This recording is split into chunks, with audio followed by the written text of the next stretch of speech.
다음은 특수작전부대 조우전에 대해서 발표를 하겠습니다.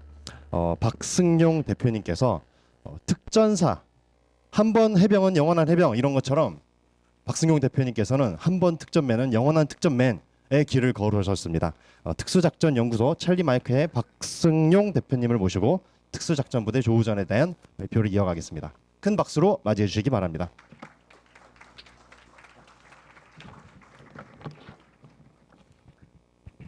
하나 둘.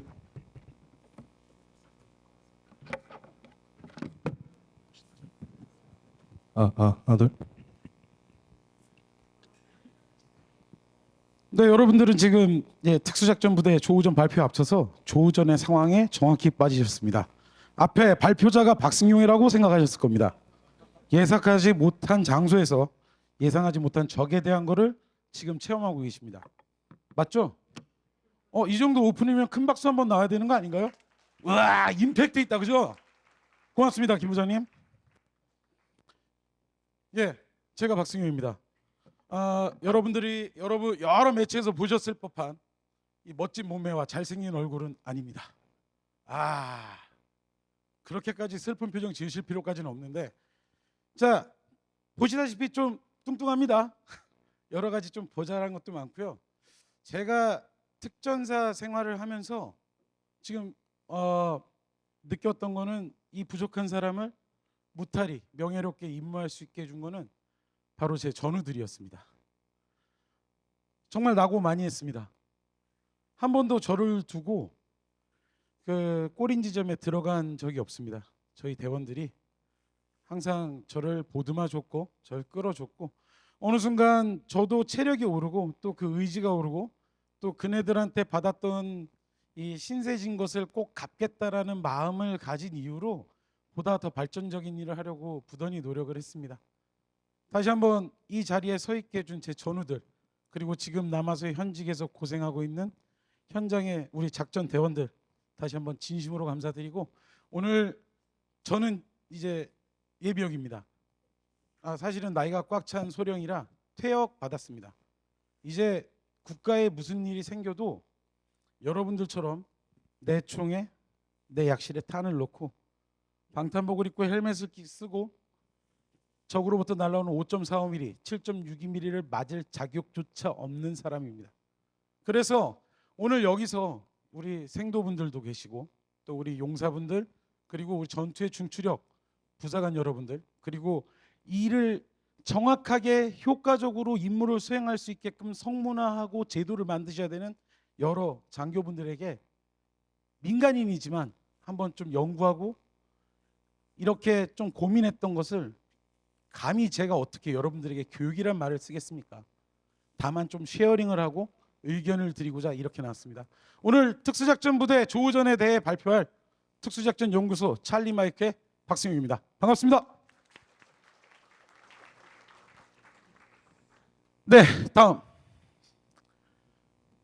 저는 좀 특이합니다. 2005년도에 군사영업반 딱 마치자마자 2005년도 11월부터 작년 2월 28일까지 특전사에서만 근무했습니다. 18년. 그래서 요즘 뭐 웃으면서 후배들 만나면, 이제 우리 특전 부사관 전우들 만나면 웃으면서 얘기합니다. 야, 나는 의무복무 4번 했어. 현장에서 10년, 그리고 행정직으로 8년 근무했습니다. 현재는 이 특수작전연구소 찰리 마이크라고 해서 바로 이천 특수전사령부 앞에 이제 저희 연구소를 만들었고, 주요 업무는 군사학과, 그리고 경호학과 위탁교육, 그리고 주말에는 밀리터리 레포츠 사업, 기타 사업으로 이제 방산업체들과의 협력 사업 진행하고 있습니다. 다음.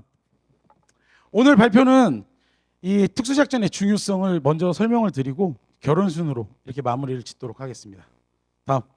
먼저 특수작전의 중요성입니다. 여러 매체를 통해서 잘 다뤄지는 부대가 이제 소위 말하는 특수부대입니다. 근데 이제 사전적으로 특수부대와 특수작전부대는 좀 차이가 있습니다. 그래서 먼저 여러분들에게 특수작전이 무엇인지에 대해서 간단히 설명을 드리도록 하겠습니다. 다음.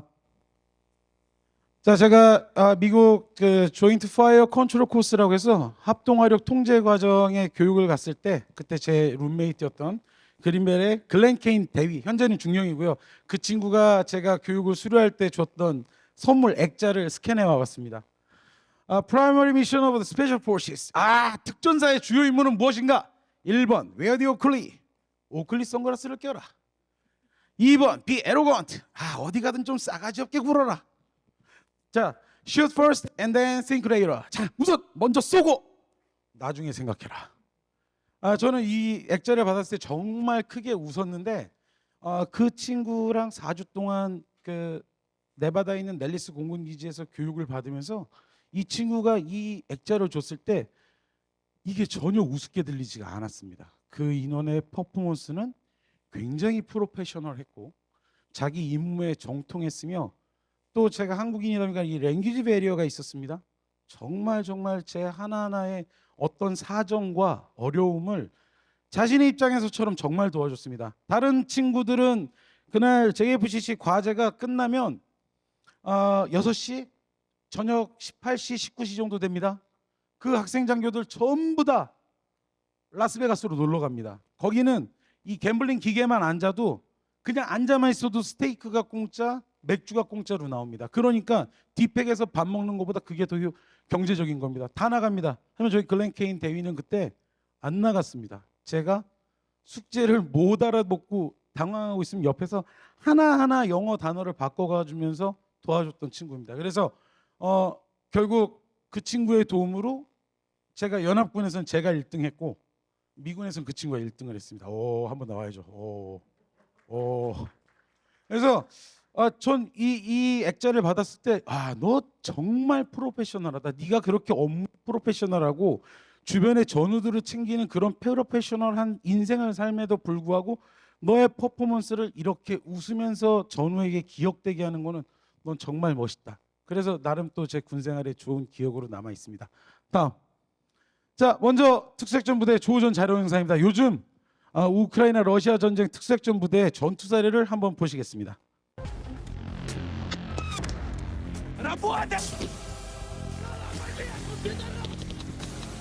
Давай, еще одну гранату сюда.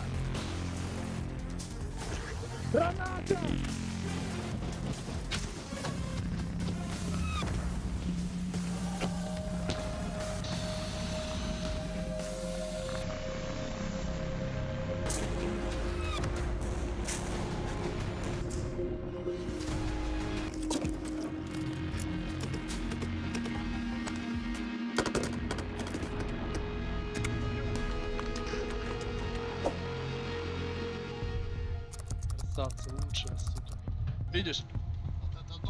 Да.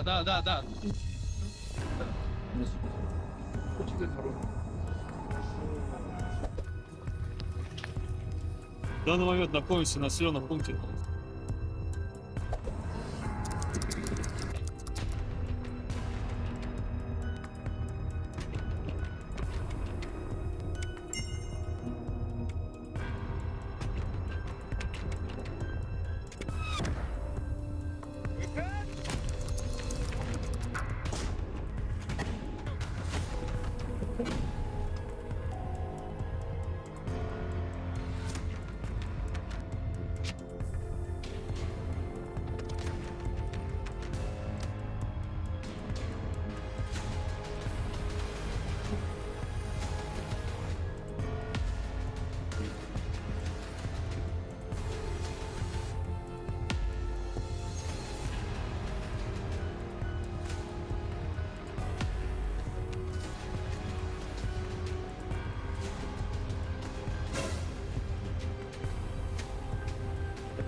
Дом, видишь?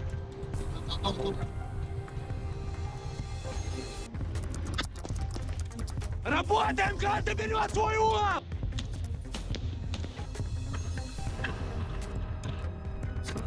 Нам треба танком прикрити нашу! Підтягуємося цією стороною до нашого танчика!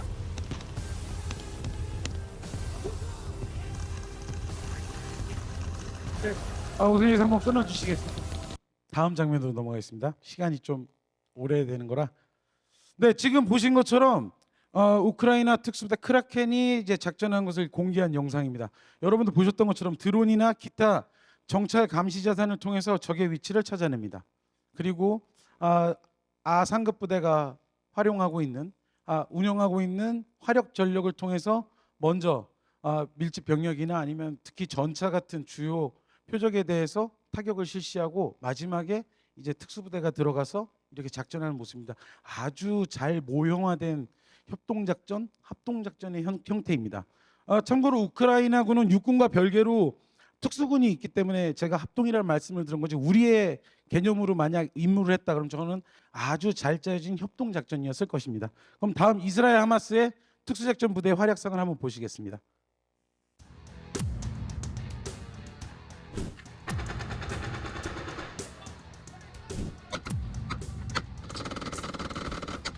מיטב הלוחמים והמפקדים מאומנים ומוכנים היטב, פועלים כעת בעזה.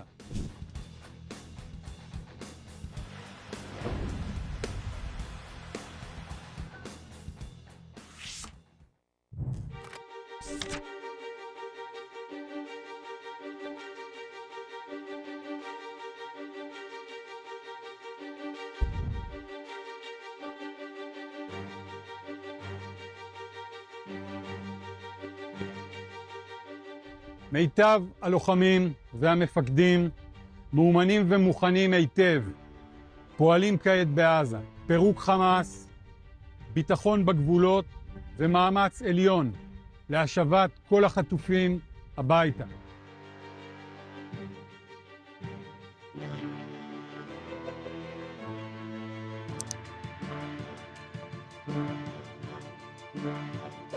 지금 보시는 야알롬은 이제 UGV 등 이제 UGF 시설에 대한 작전에 아주 특화된 부대입니다. 그리고 그 UGV 그 무인 체계들을 이제 멈티 체계로 활용을 해서 이제 작전을 수행하는, 특히 이번 그 이스라엘 하마스 전쟁 간에 그 총리까지 많이 건너들이 있도록 주목받는 그런 부대가 되겠습니다.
다음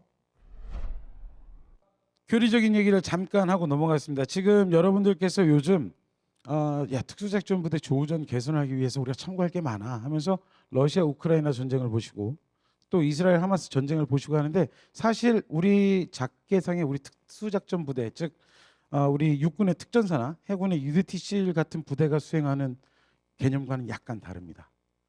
그리고 우크라이나나 이스라엘이나 우리처럼 우리의 그 미국의 그 US 소금의 유소삭, 즉 육특부대, 해특부대 이런 식으로 나누는 것과는 좀 다소 차이가 있다 보니까 실질적으로 아까 보셨던 것처럼 이제 협동작전을 통한 임무나 이런 것들을 전단에서 수행을 합니다.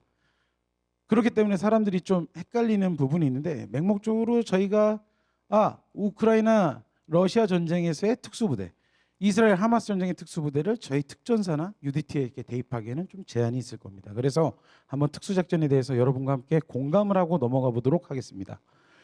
보시는 것처럼 전평시를 막론하고 비상사태나 전략적 우발 사태의 발생 시 이에 대처하기 위하여 실시되는 특수한 성격의 작전을 특수작전이라고 하며, 이러한 작전을 수행할 목적으로 단일주의관하에 편성된 부대를 특수작전 부대라고 합니다. 그리고 말씀드렸던 것처럼 특수작전 부대가 전평시 국내 혹은 적 지역 또는 제3국에서 분쟁 발생 지역에서 국가 또는 국가 목표 달성을 위하여 단독 또는 정규군 및 정부기관과 연계하여 수행하는 군사작전, 이를 특수작전이라고 합니다. 다만 현재 군사용어 사전에는 아직 특수전이 있지만 지금 보시는 것처럼 특수전과 작전의 개념에 대해서는 이미 여기 계신 분들이 충분히 이해하고 계시지 않습니까? 즉 전의 개념은 다소 희박했지만 아직까지는 우리 대한민국 육군 특수전사령부라는 용어를 쓰고 있기 때문에 아직까지는 유효하다고 볼 수 있습니다. 하지만 제가 여러분께 한번 일독을 권해드린 것은 특수작전 부대와 특수작전에 대한 개념은 한번 좀 이해를 해주시면 앞으로 저희가 설명하는 것들에 대해서 저희 책임 지역이나 임무에 대해서도 좀 원활하게 설명을 드릴 수 있을 것 같아서 추천드립니다. 다음, 특수작전의 목적입니다. 적지 중심 지역에서의 적에 대한 전후방 동시 전투를 강요함으로써 적의 전쟁 수행 의지 및 전투 수행 능력의 조기 약화, 즉 고갈을 유도하고 이를 통해 아군의 유리한 작전 여건 조성 및 전쟁의 조기 종결에 기여함으로써 위기 상황 발생 시 신속 대응 및 저지로 국가 안정에 기여하는 것이 특수작전의 목적입니다. 또 특수작전 부대의 과업은 여러분들 잘 아시는 것처럼 특수정찰, 타격작전, 중요지역 통제 등 총 8개로 구분이 되어 있습니다. 다음, 특수작전의 준칙입니다. 준칙은 당연히 전투력의 집중 및 분산, 그리고 적시적인 첩보 및 정보 획득, 작전의 융통성 확보, 작전 보안 유지, 기습 달성, 작전의 분권화 보장, 생존성 유지가 핵심 준칙이 되겠습니다. 근데 오늘 여러분들께 이 준칙을 설명드린 이유는 바로 조우전이 발생하는 이후에 준칙이라고 하면서 안 지켜지는 게 하나 있기 때문입니다. 가장 큰 문제는 바로 이 적시적인 첩보 및 정보 획득입니다. 즉 특수작전을 수행하는 데 있어서 불확실성이 내재되어 있다는 겁니다. 오늘 그 부분에 대해서도 집중적으로 설명드리도록 하겠습니다. 자, 특수작전은 소규모 제대로 전술적, 창의적, 융통적, 효과적 결심 및 판단으로 임무가 수행됩니다. 세계 각국은 병력 감축의 시대적 흐름에도 불구하고 특수작전 부대에 대한 증강 관련 투자 육성은 지속적으로 추진하고 있다. 왜? 그 이유는 위기상황 발생 시 최단기간 내에 전개가 가능하고, 즉 원하는 시간, 원하는 장소, 원하는 규모로 언제든지 들어갈 수 있는 능력이 있고, 또 이 부대를 움직임으로써 정치, 경제, 문화, 역사, 심리적 리스크를 최소화하면서 그 목표를 달성할 수 있기 때문입니다. 물론 요 말에 작년에 소콤에서 미국 특수작전 부대 예산 좀 줄였는데, 예, 맞습니다. 근데 이건 지금 이제 어차피 미군도 전체가 이제 병력 감축되고 예산이 줄어드는 와중에 그게 들어간 뿐이지, 지금 나토나 아니면 뭐 잠재적 우리의 우방국들을 보더라도 계속 그 특수작전 부대에 대한 투자, 예를 들어 무기의 전력화 신형, 그리고 연합 훈련의 기회 확대, 이런 것들은 지속적으로 일어나고 있음을 말씀드리는 겁니다. 즉 특수작전은 상급 그리고 타 구성군사의 목표 구현 지원을 통해 전략적 목표 달성에 기여함이 그 목표가 되겠습니다. 다시 말씀드리면 특수작전 부대만으로는 전쟁이 끝나지 않습니다. 특수작전 부대가 얼마나 임무를 잘하느냐, 또 누구를 돕느냐에 대해서 2장에서 설명드리겠습니다. 다음, 특수작전관 조우전의 이해입니다. 다음, 먼저 특수작전 부대가 임무 수행간에 조우전을 하면 어떤 모습일까? 매체에 나와 있는 것으로 한번 설명드리도록 하겠습니다.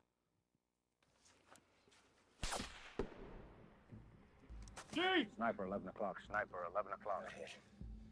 Joe!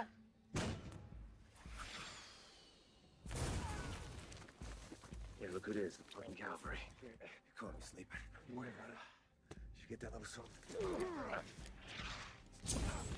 미리 영상을 보면서 말씀드리면 아무도 당황하지 않습니다. 피격을 당했어도 맞은 사람조차, 그리고 주변의 동료조차 당황해서 패닉에 빠지는 일이 없고, 또 적시적절한 상황 판단으로 적에 대해서 공세적으로 활동을 함으로써 적이 아군 특수작전 부대에 대한 공격 활동에 대해서 관측과 사격을 거부하면서 후속 조치를 계속 진행하고 있는 모습이 되겠습니다.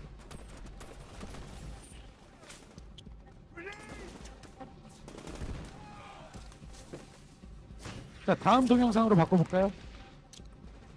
자, 지금은 저희가 특수작전 부대가 이동간에 적이 먼저 위치를 하고 있는 상태에서 공격을 받은 모습이었죠. 다음은 론 서바이버에서 저희가 접근하는 적을 먼저 보고 교전하는 장면을 한번 보시겠습니다.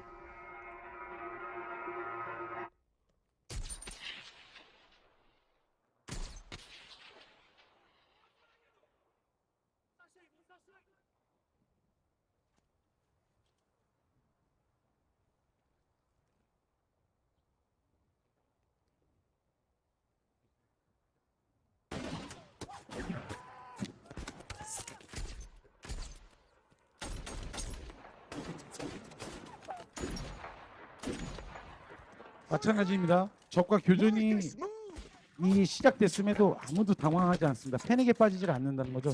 최대한 각각의 전투원들이 현장 상황을 정확하게 상황 전파를 하고 또 이에 따라서 팀장은 거기에 적시적절한 전투 지휘를 계속합니다. 그러면서 적에 대해서 적의 공격에 대해서 계속 응사를 하고 있는 장면이 되겠습니다.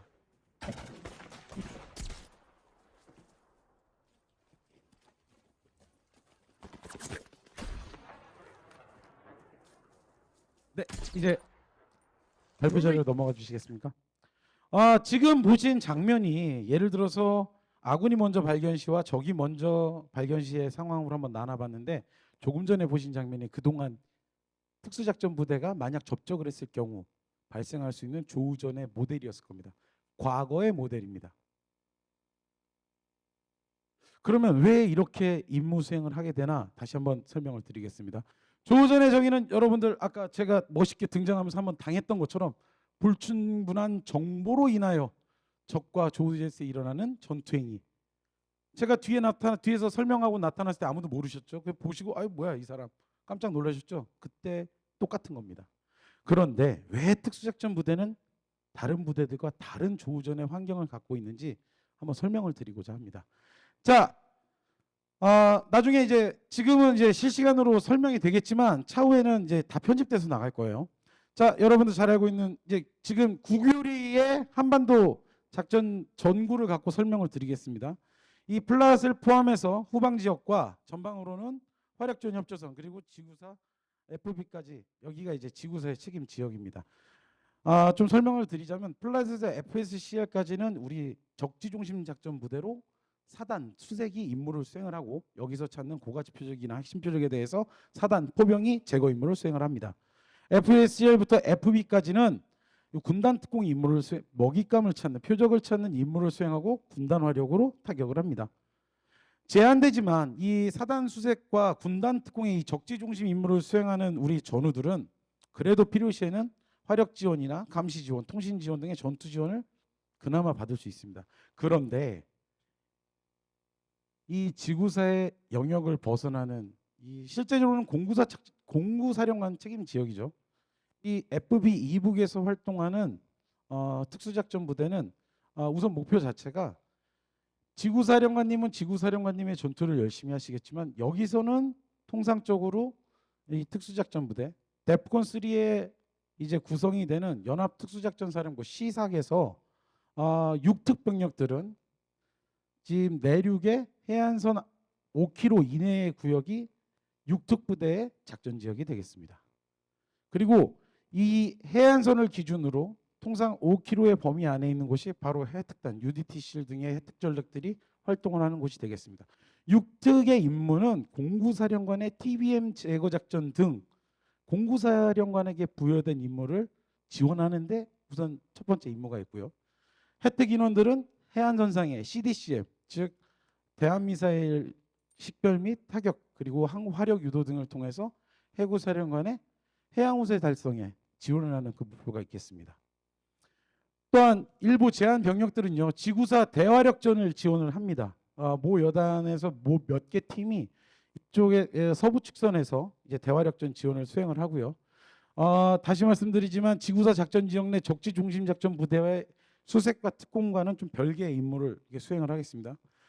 마지막으로 연해병사 차후에 그 강제 진입 작전 때 지금 전선사 예비나 혹은 후속 증원하는 뭐 저희가 동해가 될지 서해가 될지 모르겠지만 그 증원하는 적들에 대한 징후를 파악을 하고 저희가 화력 유도 혹은 첩보 보고를 통해서 연해병사의 작전도 지원을 하는 임무를 수행을 합니다. 물론 차후에 비정규전 작전 지역도 선포되고 이제 그때는 연특사령관님한테 임무가 이제 책임 지역 AO가 주어지고 나서 거기에서 이제 비정규전 작전을 시행을 하긴 하는데 우선은 전체적인 이 전장의 구성과 임무에 대해서는 한번 여러분들이 좀 별개다라는 걸 이해해 주셨으면 좋겠습니다.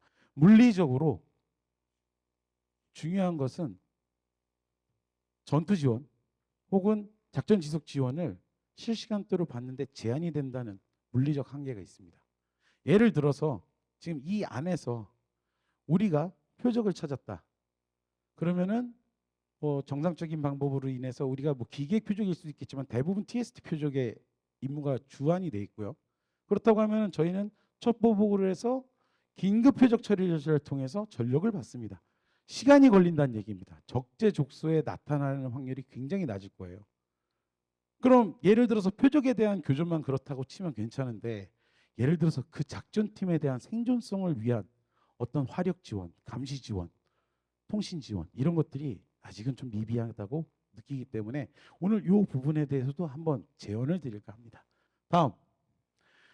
자, 지금 이제 우리 특수작전 부대 조우전의 이제 환경에 대해서 좀 이제 물리적, 지리적 이제 위치와 어떤 일 하는지에 대해서 간단히 설명을 드렸는데요. 이 부분을 다시 한번 갈무리해 보면요. 특수타격작전 등 일부 공세적 특수작전을 제외한 대부분의 특수작전간 우리 특수작전 부대의 모든 접촉은 다 조우전입니다. 예를 들어서 저희가 뭐 작게 맞춰서 어떻게 해서 적은 이리로 올 것이고 이렇게 있을 것이다 해서 거기에 있는 게 없잖아요. 저희는 그 한계가 나타날 수밖에 없는 이유가 있습니다. 그것도 좀 이따 설명을 드리겠습니다. 통상적으로 작계상 대부분의 0, 1, 2, 3단계는 이제 정찰 감시 위주의 이제 일반 특수작전으로 진행이 되고요.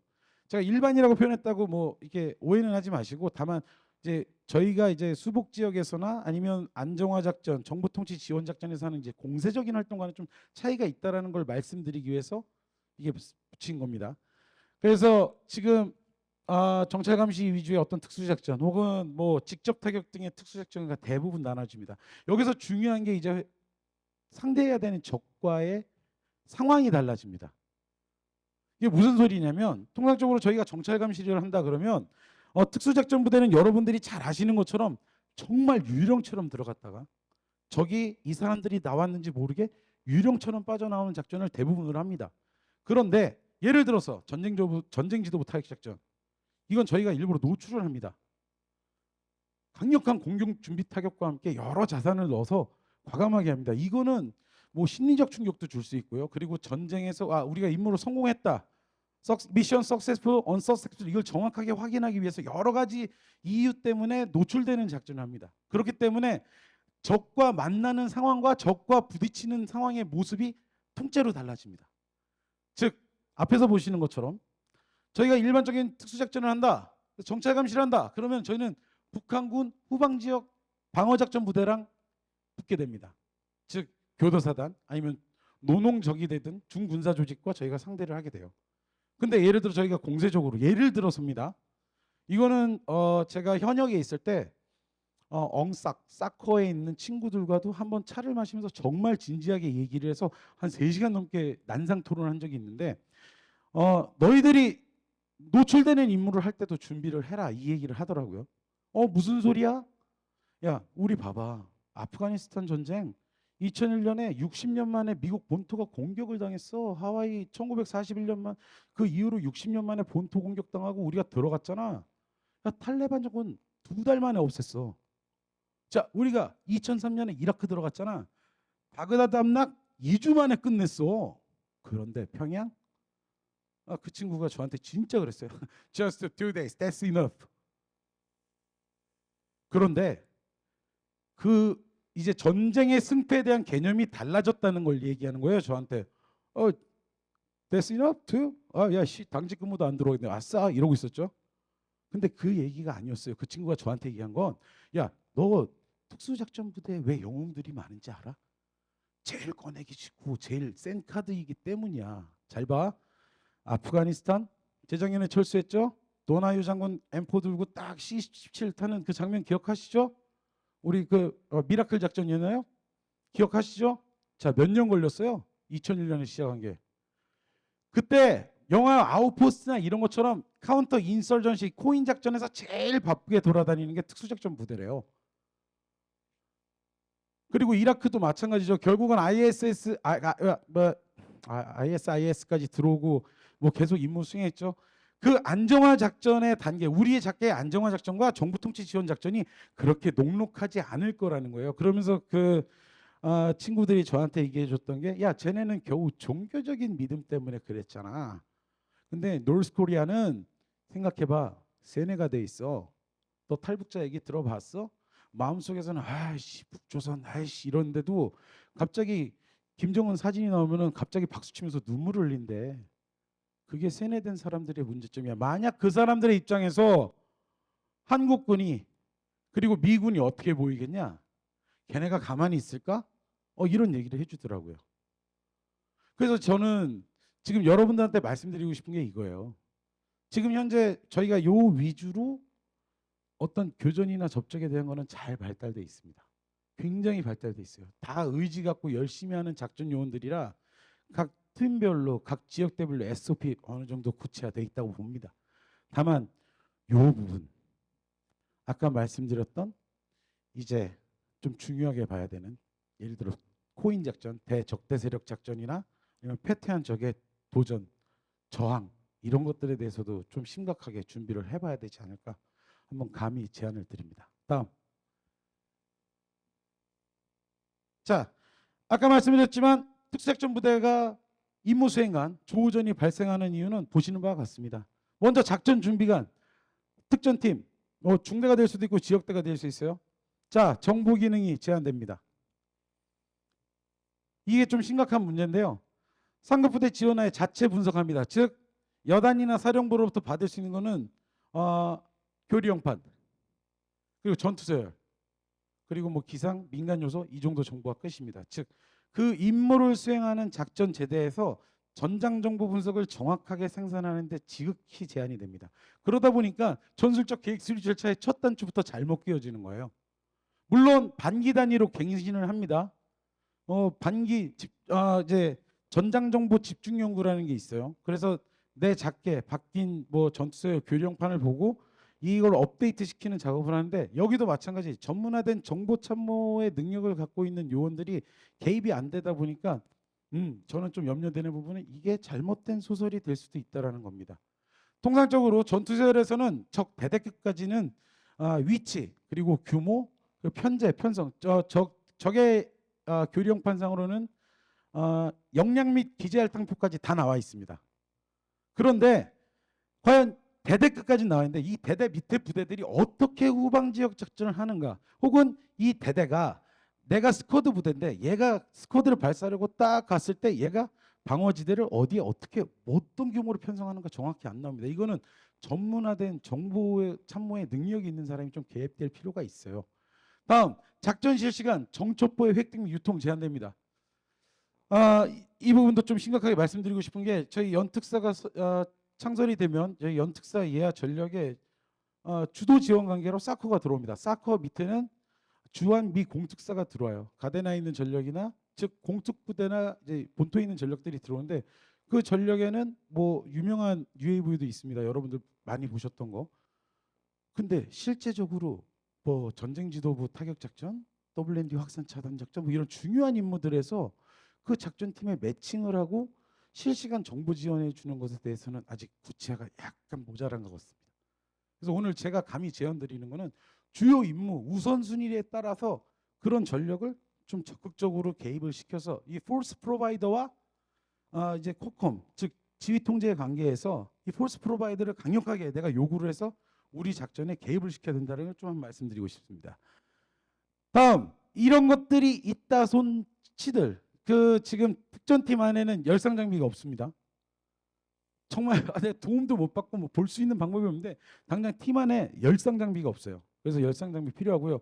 아까 그런 전력들이 들어왔을 때 데이터 통신 체계 없습니다. 실시간 데이터 통신이 되는 그런 장비도 필요할 것 같습니다. 자, 왜 그러냐? 이런 한계점들로 나타나는 문제가 무엇이냐면 바로 이제 특수작전 부대의 한계 때문입니다. 우선 들어가는 규모가 너무 작습니다. 여러분들 특전사 그러면 우와 사나이 하시죠? 12명 들어가는데요. K1 합정, K7 한정, K2 두정, 거기에 유턴 발사기 하나 끝. 인원도 적고 화력도 작습니다. 물론 최근에 K15 전력화되고 K32A1 유견발 유탄 발사기 전력화되고 한 거 있는데 그래도 부족합니다. 접촉되는 순간 효과적인 교전하는데 상당히 제한이 따릅니다. 즉 전술적 우위 확보가 제한되고요. 대응 능력이 제한됩니다. 특히 적재임시 특성상 실시간 전투 지원 불가능하고요. 피격 시 응급처치, 환자 이동 등 TCC 정말 제한됩니다. 그리고 마지막으로 접촉 회피 실패 시, 즉 저희가 적과 교족하고 일정 지역을 퇴출하지 못한 이상 그 산맥 전체가 둘러싸여서 고립될 수 있는 한계가 있습니다.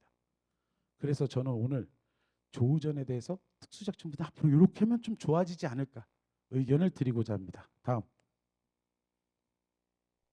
Newly released video shows the deadly ambush of American soldiers and is raising new questions about the U.S. military mission in the African country of Niger.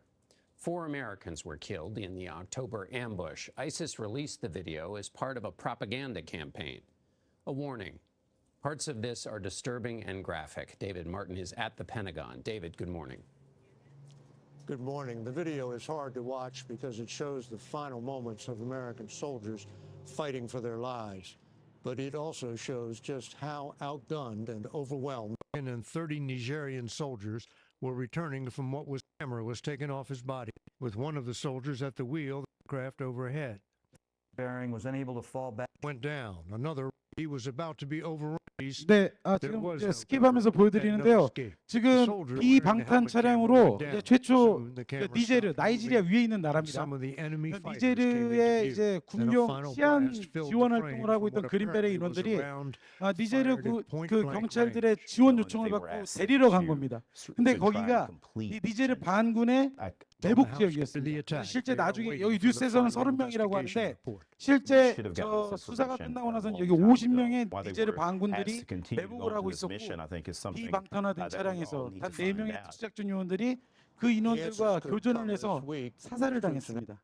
그래서 아까 말씀드렸던 그 우리 전술적 한계에 대해서 잘 여실히 보여주는 그런 예라고 할 수 있습니다. 우선 인원이 적었고요. 가용 화력이 부족했고 방탄 차량이 없었고 전투 지원 없었습니다. 통신도 안 됐습니다. 그래서 실제 그 4명의 그린베레 대원들이 사살을 당했습니다. 특히 아까 뭐 잠깐 지나갔는데요. 이 헬멧 캠을 쓰고 있던 인원이 피격이 됐는지 탁 쓰러지고 땅바닥을 비치고 있는데 갑자기 파바바박 튀더니 이 쓰던 선글라스가 깨진 파편이 막 튀고 이래요. 처형당했다는 거죠. 정말 사람이 교전하다가 군인이 교전 중에 피격되는 게 아니라 그렇게 처형을 당한다는 거는 정말 어떤 인간으로서의 존중이나 이런 게 없다는 거예요. 자, 우리가 준비를 잘못하면은 저 이야기가 우리 전우들의 이야기가 될 수 있다는 겁니다. 그러면 저런 비극이 일어나지 않도록 어떤 게 바뀌어야 될 게 있다면 바뀌어야 된다고 얘기를 하기 위해서 오늘 여러분들과 같이 모인 겁니다. 다음. 자, 개선 방안에 대해서 몇 말씀 드려보겠습니다. 다음. 자, 우선은 분야별로 나눠봤습니다. 우선은 수행 개념에 대한 것, 그리고 하드웨어에 대한 것, 소프트웨어에 대한 것 이렇게 한번 나눠봤습니다. 먼저 수행 개념입니다. 조우전, 특히 특수작전부대의 조우전은 아까도 말씀드렸다시피 적지 중심에서 전투 지원이나 작전 지속 지원의 어떤 실시간 지원을 받는 게 제한된 상태에서 이루어지기 때문에 이제 수행 개념이 바뀌어야 된다는 겁니다.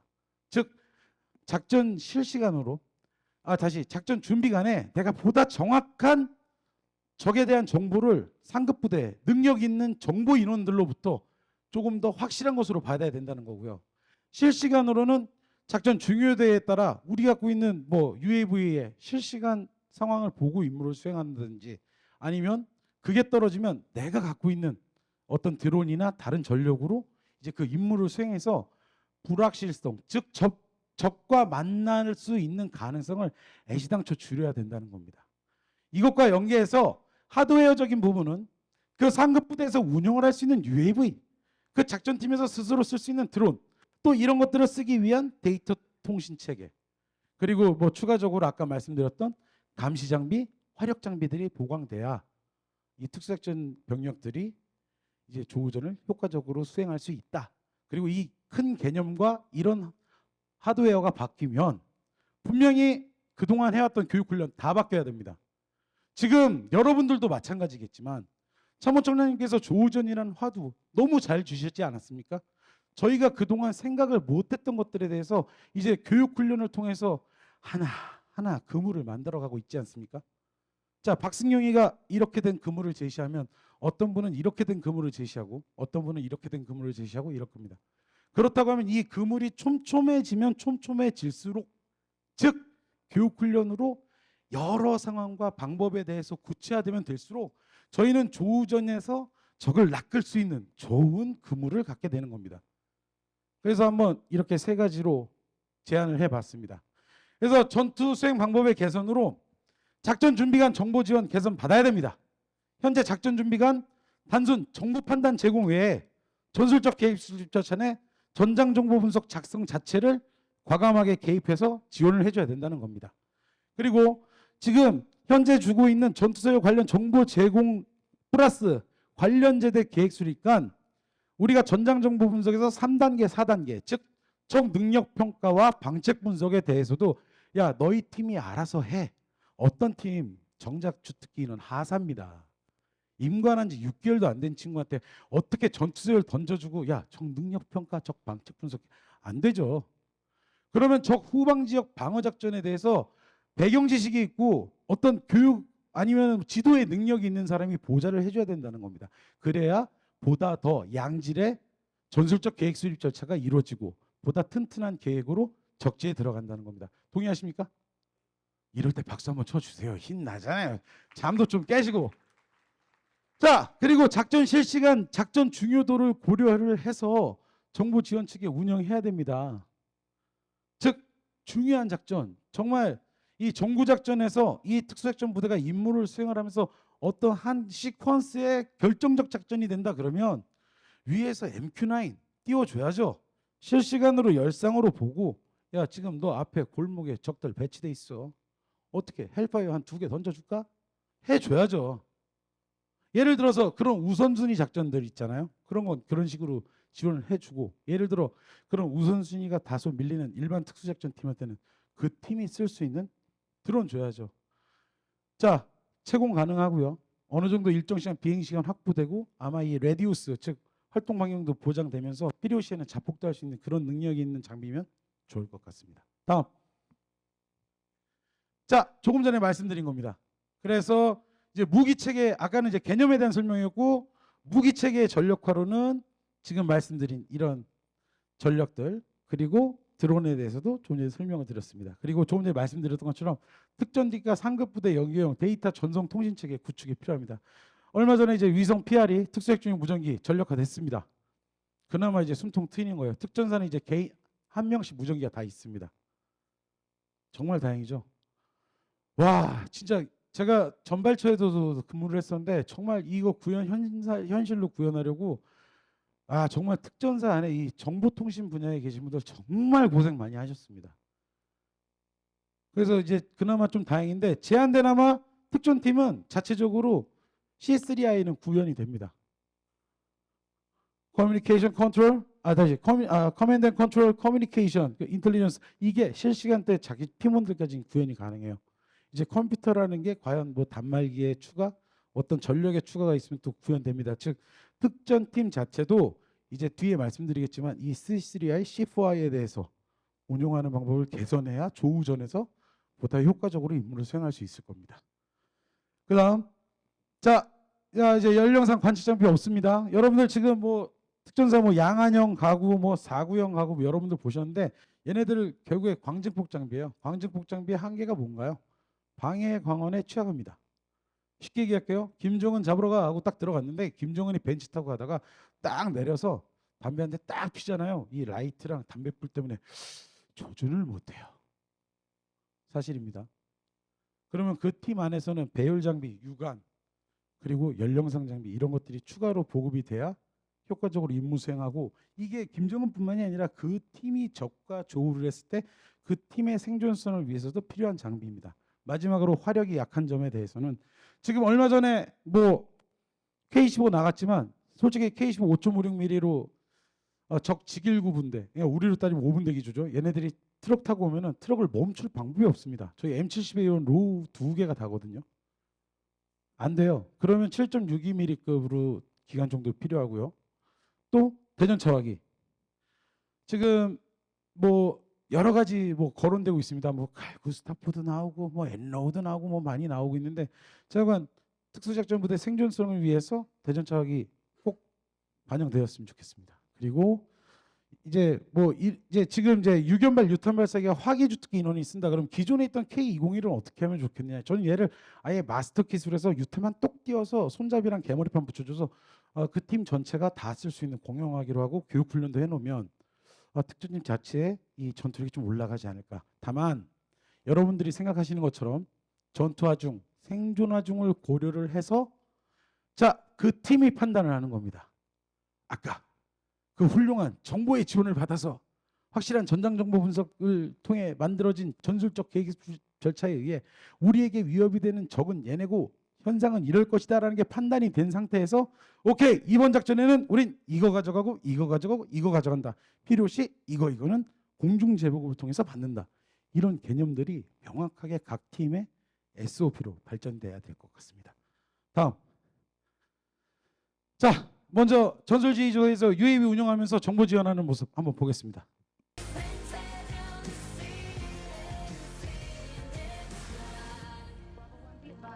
보시면 이거는 적의 추격을 받는 상황이에요. 그래서 지금 UAV를 통해서 적이 어떻게 쫓아오고 있다. 너희들 준비해라. 이렇게 어디에서 컨택이 될 거니까 주의해라. 이런 것들을 실시간으로 알려주는 장면입니다. 맨 마지막에 보시면 적이 오는 걸 뻔히 알고 있기 때문에 미끼를 던져놓고 이 팀이 자기네만의 SOP로 적을 제거합니다.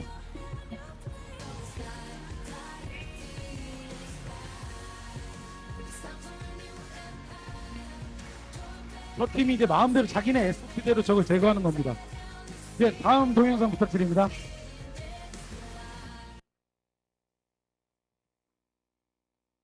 자, 이번엔 우리 아치기 공세행동시입니다.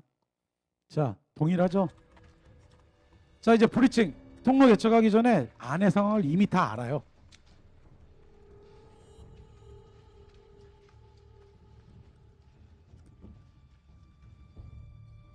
자, 적 위치 다 실시간으로 알려주고 있죠? 야, 너 문 앞에 바로 있어. 조심해. 알았어. Working it. 20 seconds till entry.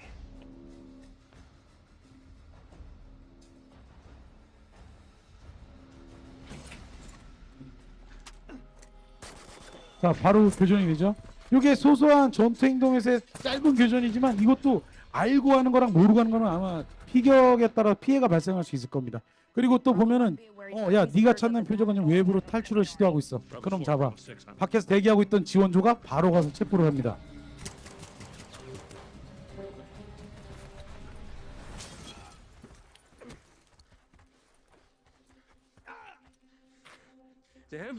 네. 이런 식으로 상급 부대의 어떤 전력, 뭐 이게 굳이 UAV에 국한되지 않을 겁니다. 얼마 전에 왔던 AC-130J 고스트라이더나 위성이 될 수도 있고 다른 뭐 어떤 매개체를 이용한 그런 것들이 있다면 분명히 임무 수행하는 개념 자체가 달라질 필요성이 있습니다. 다음. 요거는 좀 기니까 넘어갈게요. 동일한 개념입니다. 자, 그다음 이제 자체 팀에서 운영하는 거 한번 모습 볼까요? 보여주시겠어요? 네, 여러분들 아시는 영화입니다. 액트 오브 밸러고요. 여기서는 이제 아까 상급 부대 지원을 받는 게 아니라 팀 자체가 드론을 운영을 하는 거예요. 실제 여기서는 여러분들한테 이제 이해를 하기 위해서 이렇게 했지만 실제 이 드론도 이 특수작전팀이 들고 들어가기 힘드니까 그 이제 스윅이라는 팀, 그 특수작전 지원하면서 저 레이븐을 띄워줍니다. 그러면 이제 레이븐이 제 고도로 오게 되면 여기서 이 조종에 대한 권한, 지휘 통제에 대한 권한을 제가 인계받고 이제 제 팀이 제가 쓰는 겁니다. 예를 들어서 뭐 아까 그런 전력까지 투입이 되는 게 뭐 현실적으로 뭐 추가 전력 투입에 제한이 있거나 뭐 임무의 중요도가 떨어진다 그러면은 이렇게 팀 자체에서 이런 드론을 써서 뭐 적정에 대한 불확실성을 줄이고 임무를 수행하는 것도 특수작전 간 조우전의 어떤 성공률을 높이는 방법이 될 것 같습니다. 자, 드론을 보고 표적을 찾아서 이제 제거를 해주는 거예요. 여기 보시면은 이제 또 아군 위치까지 딱 이렇게 아이덴티파잉 돼가지고 여기 우리 편, 어디에 적 딱 보면서 임무를 합니다. 자, 이렇게 보이시죠? 아군 적. 네, 다음 동영상 가시겠습니까?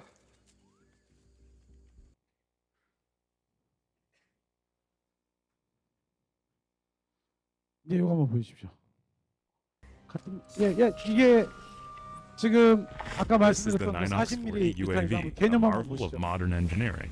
It's pneumatically launched out of its can and weighs under 5 pounds, making it about as mobile as possible and extremely useful in high-octane hostile situations where moving with a bulky drone is untenable. But don't let its small size fool you. As they say, it's not about the size, but about how you use it. The Ninox 40 is equipped with day and night cameras, GPS tracking, can stay in the air for up to 45 minutes, and has an operation radius of up to 40 kilometers. It's controlled using a highly intuitive touch tablet and thus requires very little training to operate, making it useful for basically any soldier or marine that can use an iPad.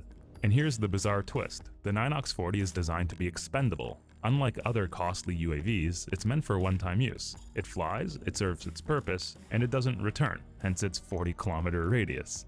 It's developed by an Israeli company, Spear UAV, but it's currently being shopped primarily to the US military. 네. 지금 우리 방산업체 뭐 KDI인가요? 아마 비슷한 형태 개념으로도 개발 어떤 그 무기 체계를 개발하고 있는 것 같은데 이런 개념의 팀 자체의 운영도 좋은 방법이 될 것 같습니다. 다음. 자, 이제 마지막으로 이제 소프트웨어적인 부분입니다. 지금 조금 안타깝게도 제가 정말 모든 부대가 자기의 AO 작전 지역에서 자기의 교리에 자기의 임무, 작계 임무에 맞춰서 교리를 적용하고 있어서 그 조전에 대한 능력은 정말 성심성의를 다해서 최선을 다하고 있다고 생각합니다. 여러분들 다 그러시지 않습니까? 두 분 그러시나요? 나머지 분들은 안 하시는 걸로. 다시 다 조전 위해서 고생하고 계시지 않습니까? 저는 특수작전 부대 저희 특전사라고 하겠습니다. 저희 특전사 병력들은 이미 너 적과 만나는 것 자체가 조전이야라는 개념이 이미 몇십 년 전부터 박혀 있는 사람들이라서 그 상황에 따라서 내가 화력으로 하고 먼저 발견 시 뒤에 피격 시 전방제 직결 후방제 직결 뭐 퇴출하고 뭐 예비 침투로 전환 정말 잘 돼 있습니다. 제가 정말 저희 특전사 전우들한테 부탁하고 싶은 건 슈앤런식 훈련에만 집중하지 마라. 너희 스스로가 싸우는 방법에 대한 개념을 바꾸지 않으면 우리는 아직도 1958년 특전사 창설 1958년 4월 1일 경기도 김포에서 창설 그때 지금 그 조우전과 지금의 조우전이 똑같을 것이다. 그러지 마. 좀 싸우는 방법을 바꿨으면 좋겠어. 드론 쓰고 좀 첨단의 어떤 방법 적용을 해보자.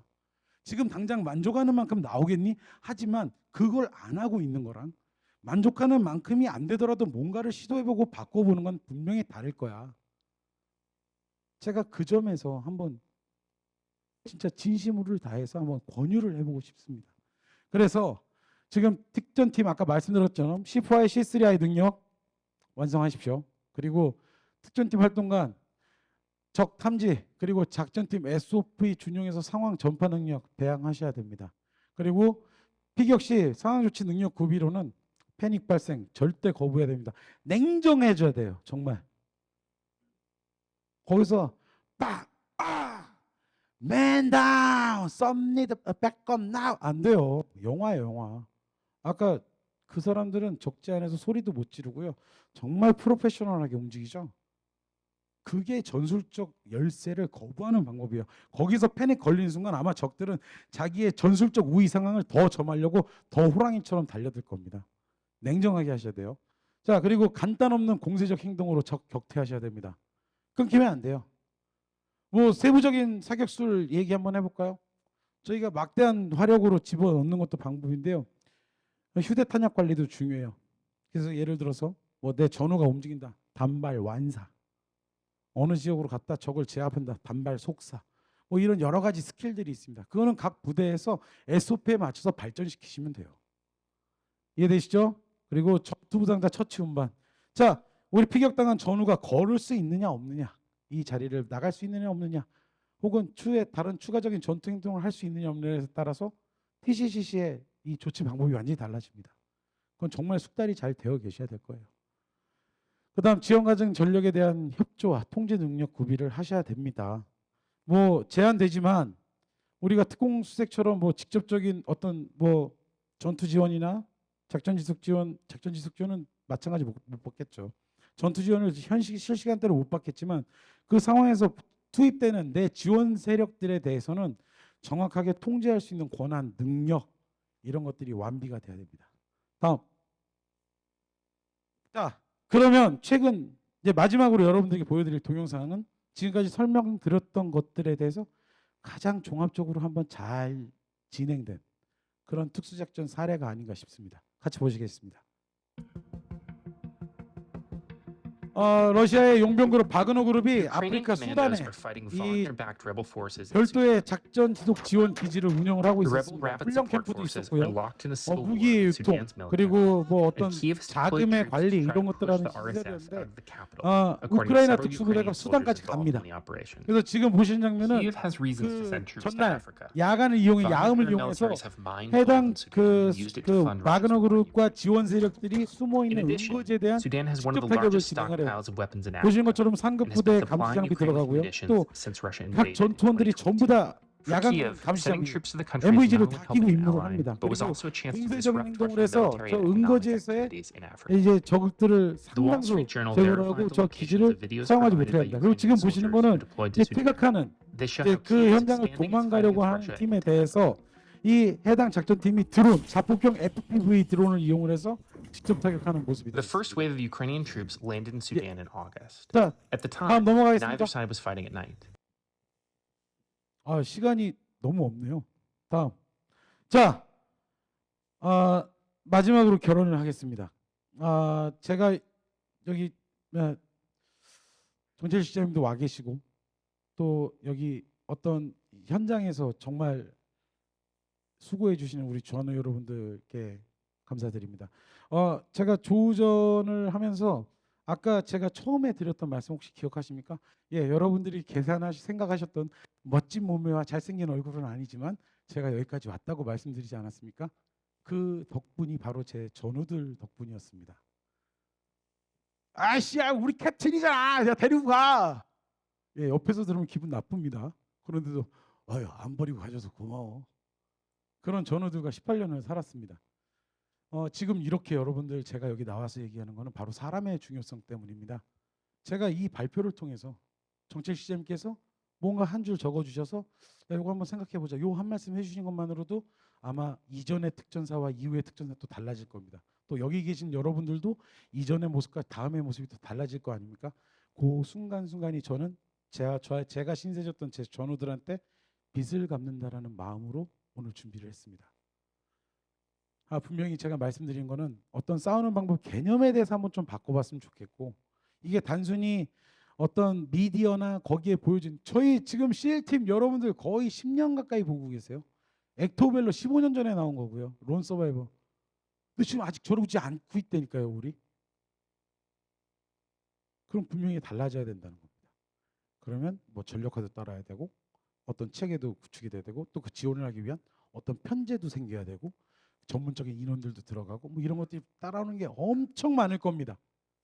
저는 이 한마디를 오늘 정책 시장님 앞에서 말씀드리고 여러분들 앞에 말씀드림으로써 전 제가 이만큼 빚졌던 거에서 요만큼 또 갚는 겁니다. 사람이 중요하다는 겁니다. 여러분 오늘 기갑부대, 특수작전부대, 그 보병 조우전에 대해서 여러 말씀 나올 겁니다. 결국의 핵심은 제가 좀 더 잘 싸워서 생존성 보장받고 부여된 임무 달성해야 된다는 군인의 절대적인 숙명, 저는 이제 더 이상 갖지 못하는 그 여러분들의 입장에서 꼭 임무 수행하시고 단 한 명의 전사자나 부상자도 발생하지 않기 위해서 오늘 여기서 머리 맞대고 연구하는 겁니다. 그럼 그 밑에서 하나만 더 들어가겠습니다.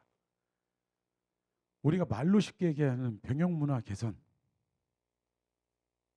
저는 모르겠어요.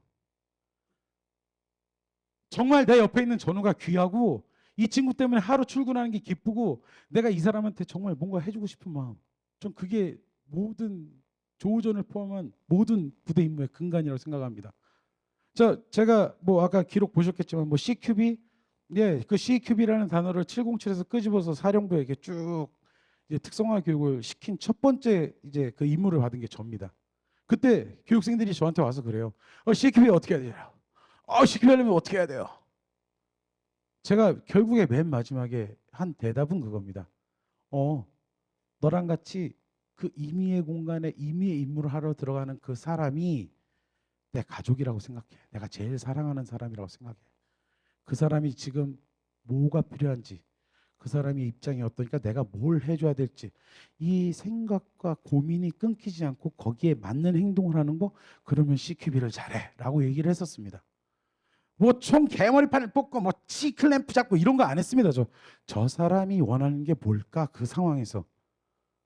저는 이 조우전도 마찬가지라고 생각을 합니다. 결국에는 사람입니다. 정말 내가 아끼고 내가 좋아하는 내 선임, 내 후임, 내 동기가 있는데 정말 거기서 누가 설명해 주지 않은, 성문화되지 않은 그 전술적인 행동이 나올 거라고 저는 믿습니다. 그래서 다시 한번 현장에서 고생한 여러분들, 서로에게 꼭 그런 좋은 전우가 되고, 그 전우를 지키기 위해서라도 각자의 임무에 맞는 각자의 위치에서 이 조우전을 포함한 모든 임무 수행 능력을 좀 배가시켰으면 좋겠습니다. 진행상 저희 특수작전부대 조우전 관련한 내용은 끝나고 질문 별도로 받겠습니다. 발표 들어주셔서 감사합니다. 항상 응원하겠습니다. 감사합니다.